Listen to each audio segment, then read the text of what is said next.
Hey everyone, Antibreeder1M here.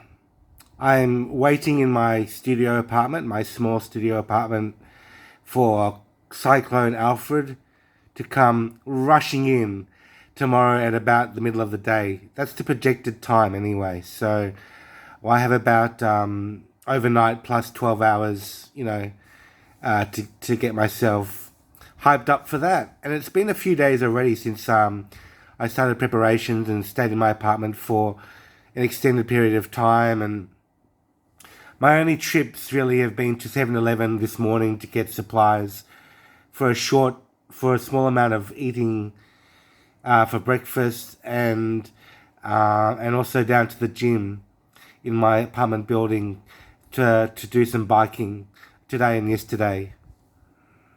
And living the life of someone in confinement like this is very different from what you'd imagine, because although I have all the things at my disposal, or I did, food is a little bit lacking, but I have books and stuff, but I haven't even looked at them. I'll show you what they are.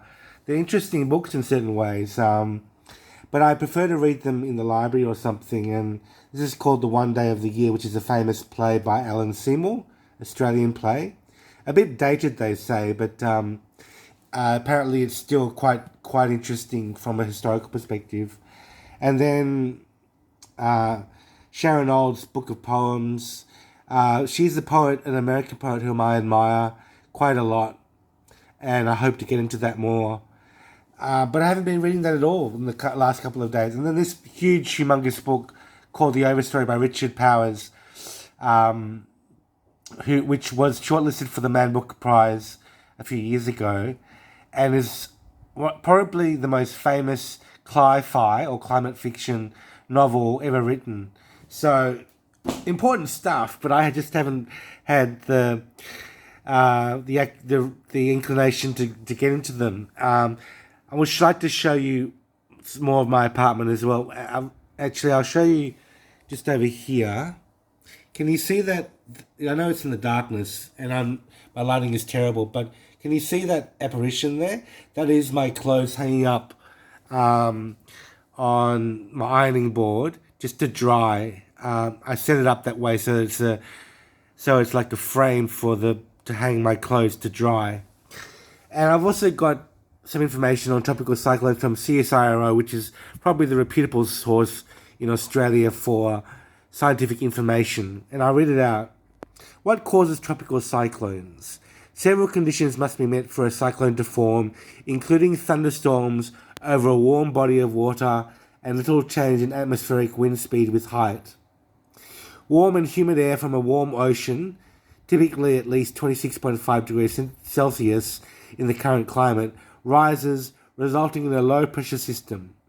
Air rushes in to fill the gap, but due to the spin of the Earth, it starts spiraling around the low pressure and flows upwards near the center. Due to the dependence on the Earth's spin, tropical cyclones typically do not occur within about 5 degrees of the equator. You learn something new every day. I didn't know that the equator didn't experience tropical cyclones, but there you go.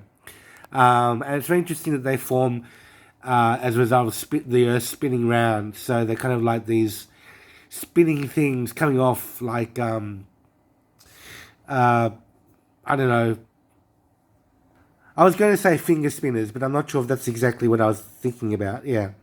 Anyway, now over there you can see my new fan. It's a bladeless fan, so don't know how it works. The technology must be quite too advanced for me anyway. It's got a 2-year warranty, and it's quite good. It's better than my previous one. It's more quiet and has all sorts of functions, like you can put a light on it and turn on the light on it, and you can make it rotate, which is what I'm doing now with it. So, yeah.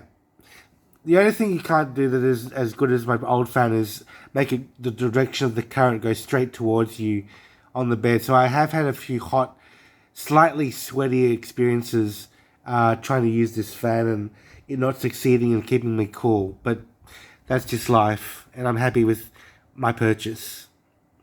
I did a TikTok video, which I'll link below, which showed you what I'm eating in these couple of days. I did plant-based salami on crisp bread with a little bit of Thai chili sauce, just to keep myself snackified.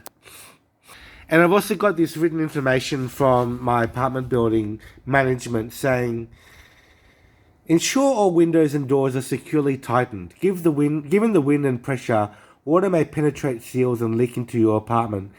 Please have towels ready to soak up water and minimize damage. That's kind of scary because I didn't expect that, my windows to be able to leak. So I'm kind of scared about that.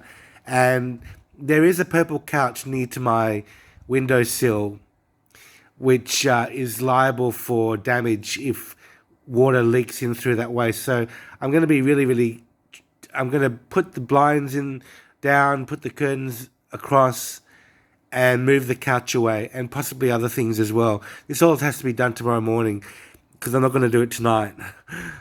Yeah, but I'm pretty happy with the coverage of the tropical cyclone preparations on TV, for example. Channel 7 is the one that is constantly on watch with the cyclone. And a lot of their reporters are bored stiff. They couldn't even think of anything to say when the camera was on them because they're so bored and not much happening really. But trying to keep up the vibe and make people watch and on endlessly and keep up to date with all the updates and how it's been delayed for a couple of days because Cyclone Alfred essentially did something weird. And changed direction and went back the other way and then come back in this way, that sort of thing. So it's taking its time and it's like doing a dance, yeah.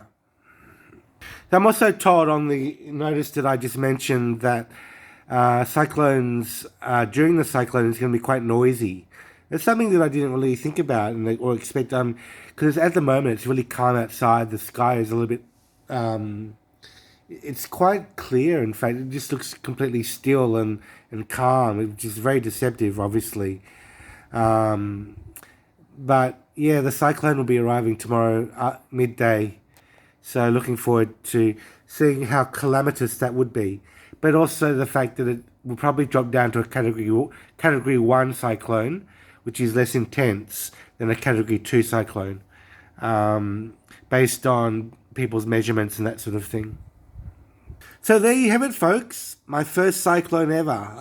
Going to be a hell of an experience, and I'm kind of looking forward to it. I had some interesting, pleasant dreams last night. Not very pleasant, but reasonably pleasant, considering the pending calamity that's going to happen. So that's kind of ironic.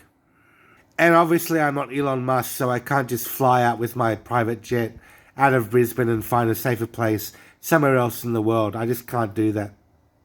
All right, folks, see you next time and have fun wherever you are in the world. Bye.